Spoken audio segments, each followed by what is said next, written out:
Those great new charter schools we showed you, I just wish there were more of them, more competition, because competition makes everybody better. But there are some people who don't like my saying that. Shame on you! Shame on you! Shame on you! The Teachers Union, 5 million members strong. Shame on you! Shame on you! This group is mad at me. We are here to demand an apology from 2020's John Stossel. I had done another show called Stupid in America that said it was impossible to fire bad teachers. The union boss said, because of my program. Educators all over the country feel that they have been kicked in the teeth.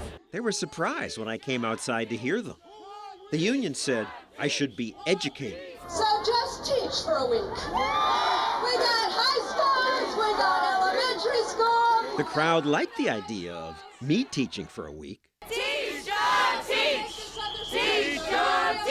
I think I surprised them again when I said, okay, I'll teach. But then they changed their mind. Union President Randy Weingarten won't talk to me anymore, but 2 other union bosses did.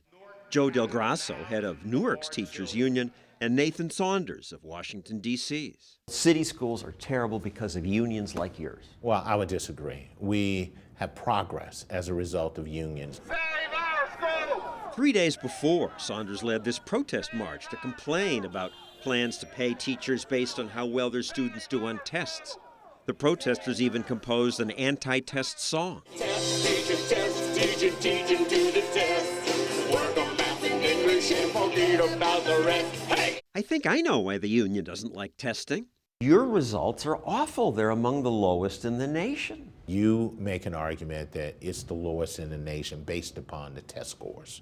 Now, I would say that ours can get better, but I would say that ours are... Your predecessors, the unions, have been saying that for years. I think the unions have a pretty strong history of advocating for high-quality public education. But not achieving it. Higher test scores are not what we choose to focus on.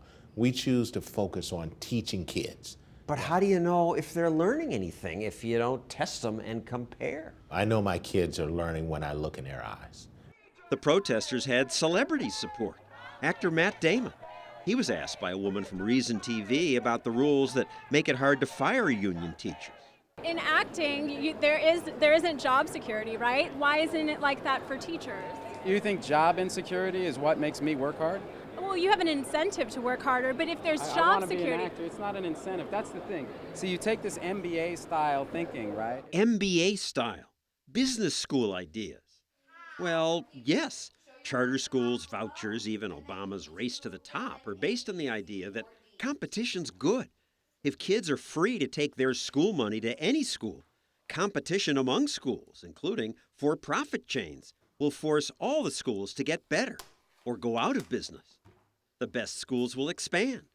But the unions don't like that market competition. There's a profit motive behind all of this extra testing. We need to get the corporations out of the schools. The union says school choice would enrich corporations, but further impoverish poor teachers.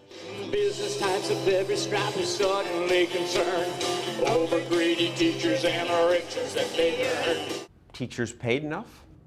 No. But you got some teachers making over $100,000 a year. And they aren't making enough. Matt Damon agrees with that. His mom's a union teacher. A teacher wants to teach. I mean, why else would you take a salary and really long hours? Teachers make a salary? Well, maybe to Matt Damon. But today, American teachers make more per hour than accountants, nurses, architects. I can guarantee you this. It's not about the money. Kevin Chavis is a former D.C. politician. When I was chairman of the Education Committee on the D.C. Council, I gave the school system $300 million new dollars. Teachers got more money than ever to educate 10,000 fewer kids, and the test scores went down. Now, what they did do, they grew central office.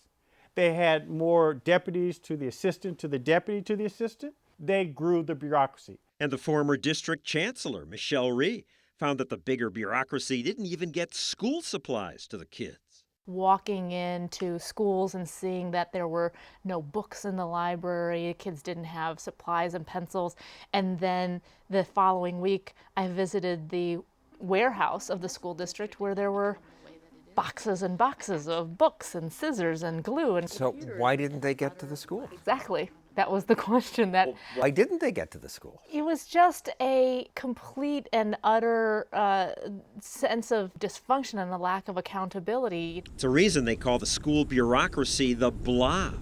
It's like this blobby Jabba the Hutt thing that can't be budged. The blob is the teachers' union, janitors' unions, the politicians, the school board bureaucrats. And if you try to make a change, the blob says, we don't do that here. We have to requisition downtown. We got to get 4 or 5 people to sign off. The deputy director of curriculum has to say this is okay. It's crazy. Both union leaders escaped that bureaucracy. You went to private school. That's correct. It kind of made me feel that I had better do pretty good in that school or else.